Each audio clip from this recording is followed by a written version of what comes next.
കള്ളവോട്ടുകൾ വ്യാപകമായി ചെയ്യാൻ ശ്രമിച്ചു. എന്റെ മണ്ഡലത്തിൽ കഞ്ഞിക്കുടിയിൽ ഒരു പഞ്ചായത്ത് വൈസ് പ്രസിഡന്റ് ഭർത്താവുമായിട്ട് വന്ന് മകനെന്ന് പറഞ്ഞിട്ട് വെറുതെ നടക്കുന്നതില്ല. സ്വന്തം മകനെ മാറ്റിയിട്ട് കള്ളവോട്ട് ചെയ്യുന്ന ഒരു ശീലം ഒന്ന് ആലോചിച്ച്. അത് പഞ്ചായത്ത് വൈസ് പ്രസിഡന്റ്, ഭർത്താവുണ്ട്, വേറെ കുട്ടിയുണ്ട്. അപ്പൊ നമ്മൾ ഏജന്റ് പറയുന്നത് വിദ്യാർത്ഥികളുടെ മകനല്ല. ചാലഞ്ച് ചെയ്തു ഏജന്റ്.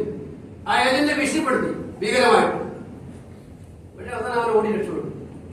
അച്ഛനും മകൻ അമ്മേന്റെയും മുമ്പിൽ മകൻ ഓടി രക്ഷപ്പെടുന്ന കാഴ്ചയാണ് കണ്ടത്. വോട്ട് ചെയ്യാമെന്ന മകൻ.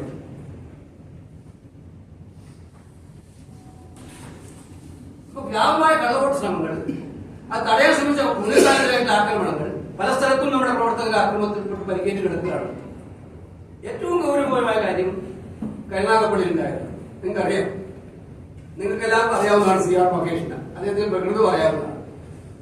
അവിടെ എന്താ സംഭവിച്ചത്? അവിടെ 3 പാർട്ടികൾക്കും പൊളിറ്റിക്കൽ ആക്ഷനോട് റൂട്ട് കൊടുത്തിരുന്നു. CPM മാത്രം റൂട്ട് മാറ്റി കോൺഗ്രസിന്റെ റൂട്ടിലൂടെ വന്നു. കോൺഗ്രസിന്റെ ജാഥയെ, UDFന്റെ ജാഥയെ മറികടന്നു വന്നു. ആ മറികടന്ന് വന്നപ്പോഴുണ്ടായ ചെറിയ ചെറിയ ക്ലാഷ് അവസാനം വലിയ കല്ലെടുത്തത്. ആ വീഡിയോ നിങ്ങളൊക്കെ കണ്ടോ? മഹേഷ് ആ കല്ലിൽ വീണ് മഹേഷിന്റെ പുള്ളിയായിരുന്നു കൊണ്ടത്. ഇതിൽ തെറ്റിപ്പോയിട്ടുണ്ടെങ്കിൽ മഹേഷിന്റെ ജീവൻ ബാക്കി ഉണ്ടാവില്ലായിരുന്നു. മഹേഷ് സത്യത്തിൽ പോയത് അവിടെ ഈ അലങ്കോലം ഉണ്ടാകുമ്പോൾ തടയാനും നിയന്ത്രിക്കാനും വേണ്ടി പോയ മഹേഷ് ഇപ്പം ഏറ്റവും വിചിത്രം വന്നത് അയാൾ വധശ്രമ കേസിലെ പ്രതിയാണ്. ഞാൻ ഇന്നലെ രാത്രി മഹേഷിന് ആശുപത്രി കണ്ടിട്ടാണ് വരുന്നത്.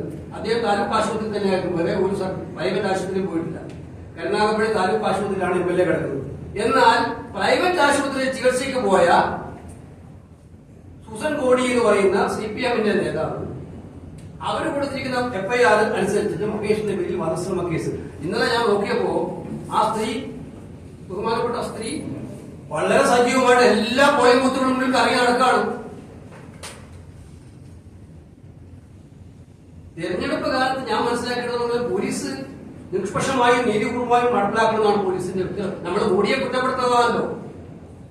Enforcement directorate, CBI, income tax തുടങ്ങിയ ഏജൻസികളെ അവർക്ക് ഫ്രീ ആൻഡ് ഫെയർ ഇലക്ഷൻ നടത്താൻ അവരുടെ കൂടെ കൺട്രോൾ ഇലക്ഷൻ കമ്മീഷൻ എടുക്കണമെന്നാണ് പറയുന്നത്, പോലീസിന്റെ കൺട്രോൾ കൂടാതെ. എനിക്ക് സത്യത്തിൽ അത്ഭുതപ്പെട്ടു പോയി. എങ്ങനെ പോലീസിന് ധൈര്യം വന്നു വാദിയെ പ്രതിയാക്കി ഒരു കേസെടുക്കുക? ഇത് അങ്ങേറ്റത്തെ ലജ്ജാകരമായിട്ടുള്ള കാര്യം. പോലീസിന്റെ ചരിത്രത്തിൽ ഇതുപോലെ ഒരു കാര്യം അവരുടെ മുന്നിൽ വിഷ്വൽസ് ഉണ്ടല്ലോ. ഒരു MLA ഏറിക്കൊണ്ട് വീഴുന്ന ചിത്രം കൃത്യമായിട്ടുണ്ടായിട്ടുണ്ട്. ആ MLA വധശ്രമ കേസിൽ പ്രതിയാക്കുക എന്ന് പറഞ്ഞാൽ കരുനാഗപ്പള്ളിയിലെ ജനങ്ങൾ ഏറ്റവും ഇഷ്ടപ്പെടുന്ന ഒരു MLA